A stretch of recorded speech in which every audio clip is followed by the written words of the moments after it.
Hey everybody, how's it going? Ben Peck here, all in Aggies. Rather eventful day for me, let's just say. If you know, you know. But not a full episode, a traditional episode, sort of a bonus clip today. We caught up with ESPN's Stanford Steve and Rece Davis in town for the upcoming Notre Dame Texas A&M game and ESPN's College Game Day Saturday morning. So want to get that up as quickly as you can. This is what they had to say about their thoughts on Texas A&M, the upcoming matchup, the upcoming season for the Aggies, and just all sorts of topics relating to that.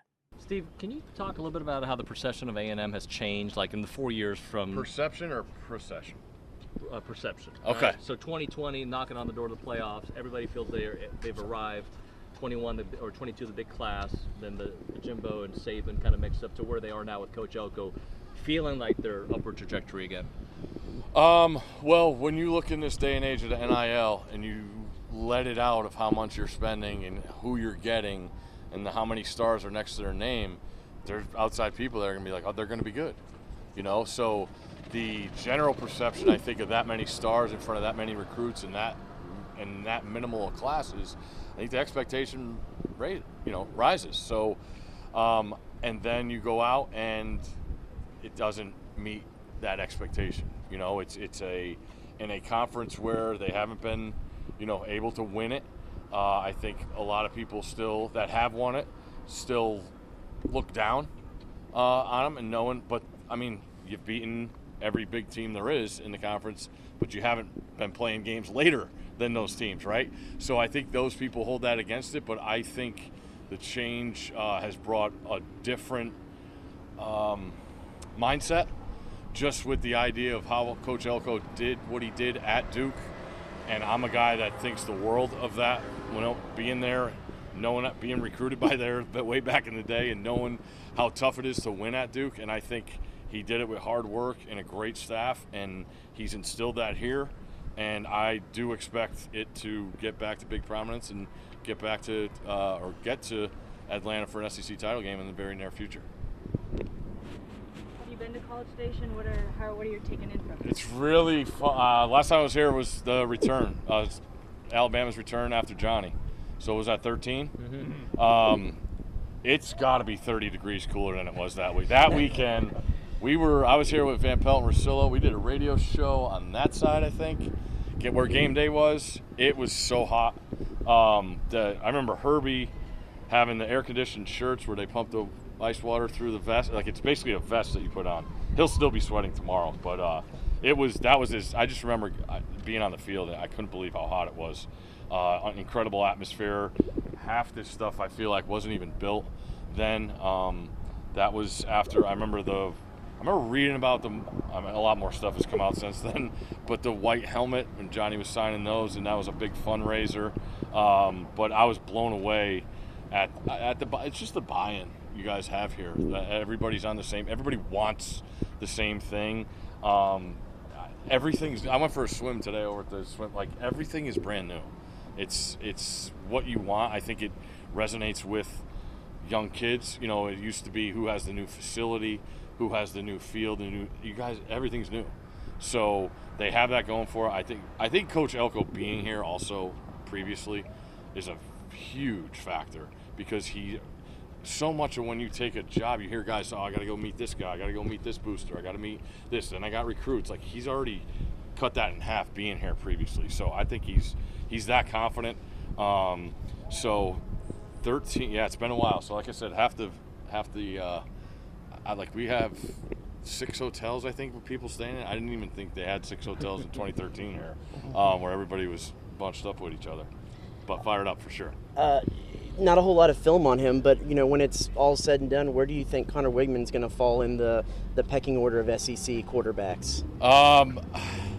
It's really hard because I feel like the scheduling is going to have a lot to do with that. I'm friends with Jordan Rodgers, and I respect Jordan Rodgers, and if Jordan Rodgers says Wigman's going to be the best at the end of the day, I believe him. He said go back and watch the Miami tape from last year. I did that, blown away at what he brought to the table. But you mentioned it, the lack of tape. I think that's a huge problem for NFL teams now too. I mean, Anthony Richardson at Florida, right? 12 games I think he played in his college career. That's not that's not what those teams want. And when you have a front office who had some stability and ended up taking them because they have stability, you're going to get that, but you're not. That's going to overturn even more. So I think the biggest thing is health. I think that's the biggest question mark in this game is the offensive line on both sides, because you're up for a test on what Notre Dame and A&M bring on the defensive line. Like, those units are serious, top in the country. So that's where I think it is. But I think he has to grow. I think having a former quarterback as your offensive coordinator is a huge asset in that regard. Not saying that he hasn't had it, but now where you've gone through all this different hiatuses because of injury, I think the mindset and Coach Klein being there is a huge factor of him progressing the right way. But everybody I talk to with quarterback gurus, offensive minds, they all say he has it. And, when he's healthy and he's right, he does it. Now it's just a matter of putting that, longevity on that instead of having those hiccups with the injuries, hopefully. Looking at A&M's front seven on defense with who they've brought in, what is their potential as far as being one of the top defenses in the nation? I think in this day and age of RPOs and offense and everybody talking about offense, I think it's going to be knowing that Coach Elko's a defensive guy. It's got to be something that they hang their hat on. But, you talk about like first game, it's conditioning. You guys have the elements not a lot of schools have in the country as far as weather goes. But I think being able to – it's going to be the anchor of the team for sure. But you can't keep pulling on that anchor week after week because of – whether it's being on the field longer, getting more snaps, and that takes its toll. Coach knows that. He's a defensive guy, and I think always having fresh bodies is a huge deal. But I think it's a strength, but you can't let it be too heavy or pull on that anchor too many times, because that's when you're set up. And it's a huge factor tomorrow night. You don't want those guys to be on the field longer than your offensive is. So they know that. So I think they're very confident in what they bring to the table. I'm sure they would like if they could actually score a touchdown for them too, and that would help things get this place going. To that end, from what you've seen at Kansas State with Colin Klein, do you feel like that is a complementary offensive scheme to a team that might anchor a defense? It's funny. I was just talking about Penn State, right? Penn State brings in offensive coordinator in Kodal Nicki, who had a mobile guy at Kansas. That's all we've really seen. And now he goes to Penn State with Drew Allers, total stationary quarterback, pocket present. These guys are smart enough to realize they play to their strengths. So you're not going to have all these quarterback runs and different funky things with Connor that he had at Kansas State. So I think he's smart enough to know that. I think he knows that, Connor could sling it, and it's putting him in the right positions to do that. I always go back to the old adage, be able to throw when they're expecting you to run and be able to run when they're expecting you to throw, right? So I think Coach knows that, and I think he'll adapt very, very well to what they bring to the table. They've had enough time with him. Spring sounds like it was, they put a foundation in, and now they're tweaking things to win football games, which is what you want to hear. What are you expecting out of the environment tomorrow in Kyle Field? Top, whatever you guys want to say. What do you guys think you're the top in the country? I'd say top 5. Like, it's going to be awesome. A night game here, and now that it's like since 13, I feel like every picture I saw, it was another edition upon another edition. So I cannot wait to see it. I really can't. I was talking to Coach yesterday. He was like, I don't think he's run out of the tunnel, because he was a coordinator and he always took the back way of the press box. So I know he's super fired up to see this place jumping tomorrow, and that'll be a scene. His first round in the tunnel, I think he's definitely fired up. But I expect the best. I think this month, it's going to be harder to get 2 better atmospheres than here tomorrow night and tomorrow in the Swamp at Florida. Those places are going to be as live as it gets. It's only week 1, but just how consequential could this game be down the road with the college football playoff expanding to 12? Well, to put it in A&M's terms, I think there's no bigger chance for a jump start of a program and a season than what Coach Elko has in place for tomorrow. I think you guys could take a bigger step than anybody else can with a win week 1, knowing where you are and knowing what the expectations are. But to be able, that's a big jump. But if they could do that, that's bigger than anybody else in the country, because now you get a total I don't want to put percentages on stuff, but your players are going to be like, all right, it worked. All the stuff you did in camp, all the stuff you didn't want to do, all the stuff that was different, all the change, that's a huge factor. So I think it could be a possible monster step, but Coach knows it's a long season. Like, it's just one of 12, but it's a huge momentum, fan base, all that stuff, narrative. That's a huge factor, a giant step they could possibly take. There's time for one more for Steve. Have we done too much or made too much of the offensive line well, not issues, but lack of experience on the Notre Dame line, because it is 6 combined stars, a bunch of freshmen, sophomores?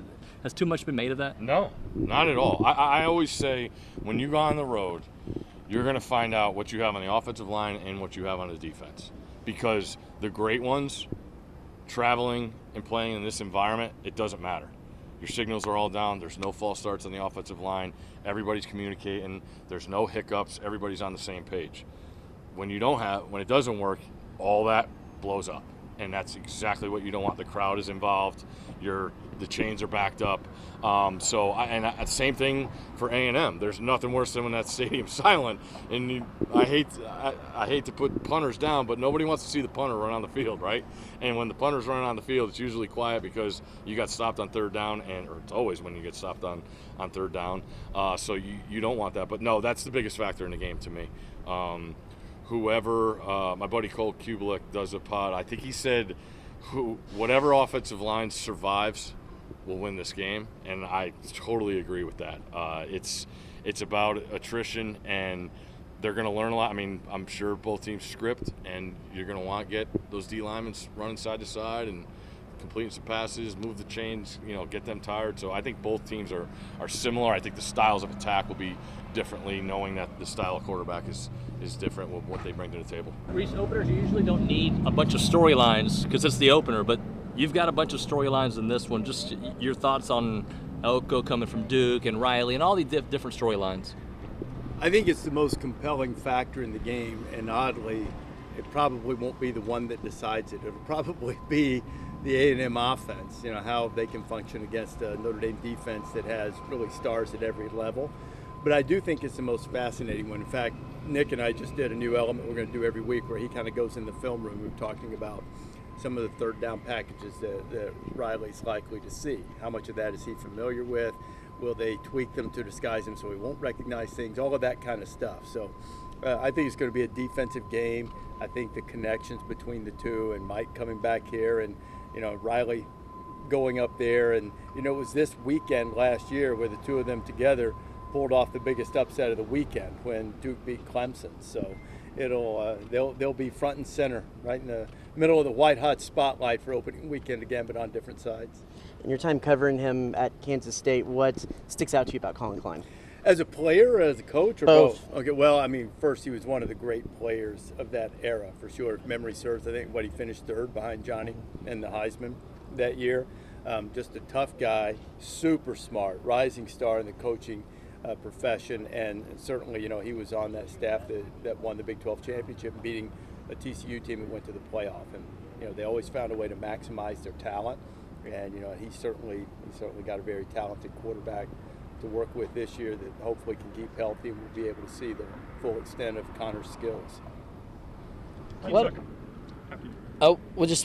Speaking of working with Nick Saban, I know y'all have obviously communicated a lot in the past, but getting to work with him on a daily basis now, what's something he's kind of really giving you a lot of insight to in terms of just where the game's going and everything else? Well, he just, first of all, he's so smart. He's a brilliant communicator. He can take very complex ideas and make them understandable for people. And he does that in football context, he does it in a leadership context, and he's very curious about, what makes TV work. I think the thing that I appreciate the most about working with Nick is it would be very easy with his resume to roll in and go, well, everybody's going to listen to me, I'm Nick Saban. And he has not approached that, this and that way for 1 second. He's come in, he's working his backside off. You should have seen the list of clips he had for the segment that we just did. The fact that, he has done extensive homework through the off season because he wants to be great at this too. And he is, by the way. He's a natural at it. So I think that the one thing that he's done is he's brought that type of energy and work ethic, which means that he's fit in well with us because we all feel like that we've set a pretty good standard of excellence for the show that we want to continue on. But I think his ability to take the schematics of the game and explain them in an understandable fashion, and that's why we've created the vehicle I referenced a little bit earlier for him, which to be fair and give credit where credit is due, the idea had its genesis in his coaching show at Alabama, which I don't know if you guys saw it, but they would take one play from a game and he would go and explain what happened in the play. We're kind of taking it and using him at a screen as they did, but instead, here's what to look for in a game tonight instead of something that's already happened, or here is something they will have to deal with tonight.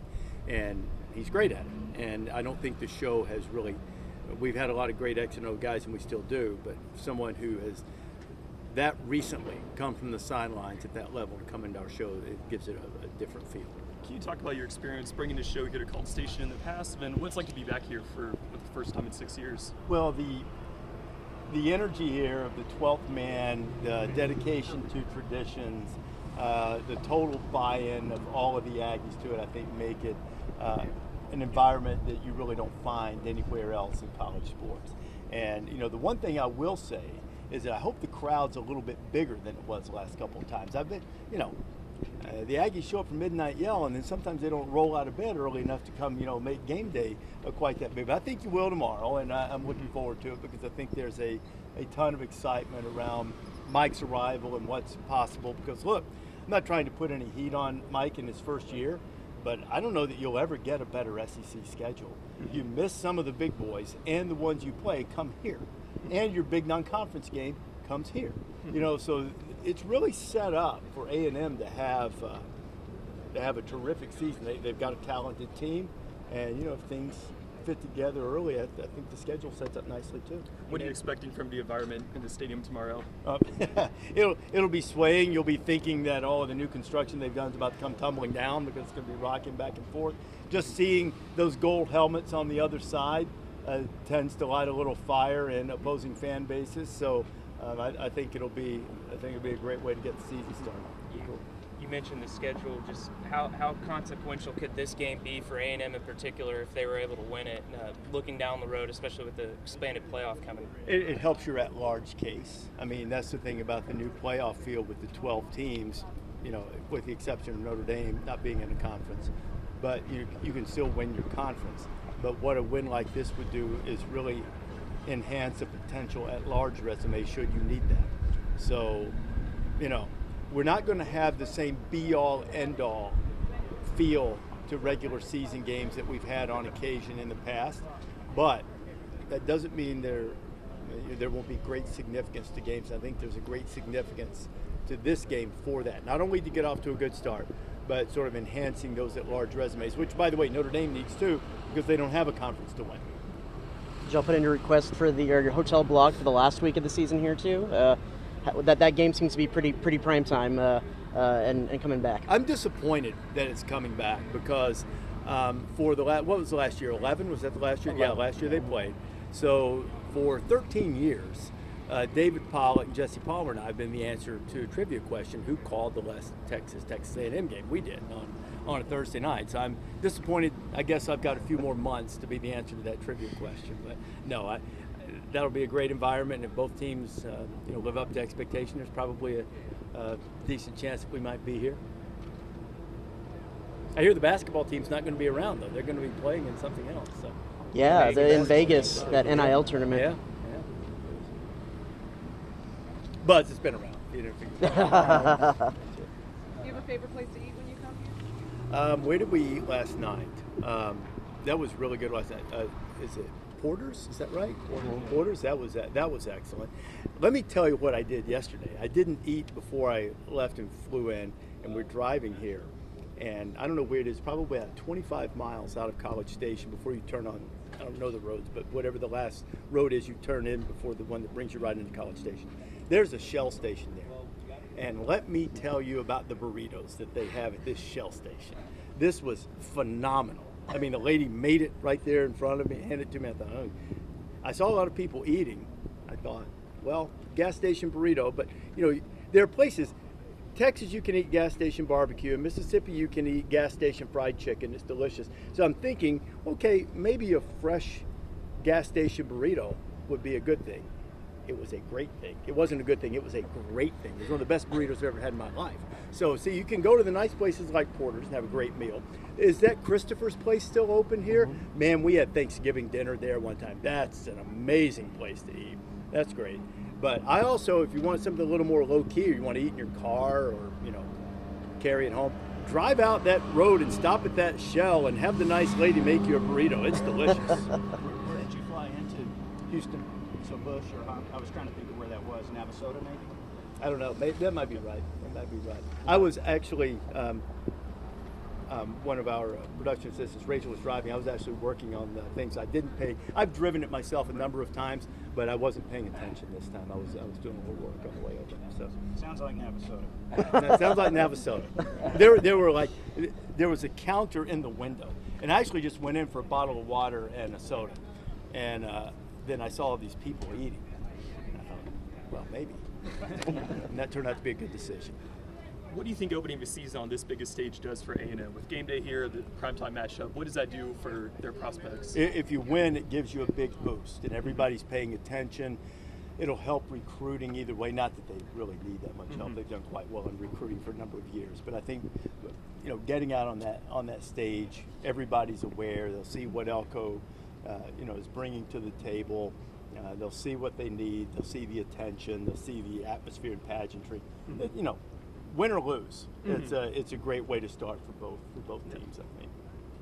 Are you guys just predicting victory? You guys just roll past the Irish? Is that the way we feel about it? How many times did you say howdy while you were recording the video game? A few times, several times, I think. I don't know. Is it triggering a lot? No, I just curious how many times you have to run through doing some of those lines. No, well, here's how that works. We did my part of it was spent over about 2 years, like 250 hours total and more than 30,000 samples. And unlike the game in 2014 where they would say things, and it was amazing when they did it then, but they would say things like when you're recording, okay, need you to say this, need you to say it in this time, and you need a certain cadence so we can stitch it together. Well, it's so advanced now that they basically just give me 3 opens for a game in Kyle Field, conference game, non-conference game, day, night, maybe 5 opens, whatever, and you just go and do it the way you would do it if you were calling the game, and they make it work. We had they do these things called patches, if you guys are gamers or whatever. So just a couple of weeks ago, and we've already started on 26, by the way, just started work on next year's game. But they did some patches, and they are so detailed that they told me, before we start 26, we need you to do some patches for 25, because we found that running play, that a guy with a running play, that's not a huge running play, probably 5 to 9 yard gain, but getting pushed out of bounds at the 1, 2, or 3 yard line, we don't have enough variation in things that are triggering. So give me a half dozen of those, and then you just do it. And so those guys at EA Sports, what they've created, and the detail, and getting Howdy in, and Gig'em, and Good Bull, and I don't know what all the hand signs mean. I'm just going to tell you that. All these years that I've followed. But the one thing I can't stand about coming here, I mean, I don't mean to be critical, but for about the next 3 weeks, maybe 4, I'm going to be randomly walking through the hallway in my house. No reason I'm thinking about taking out the garbage. I'm petting the dog, and I'm going to do something. I'm going to start going hullabaloo, connect, and then I'm going to start sawing horns off. And the Aggie War Hymn is going to be playing in my head for about a month. That's about the only thing that I do love the Aggie War Hymn, but I mean, it gets in your brain, and you cannot get it out.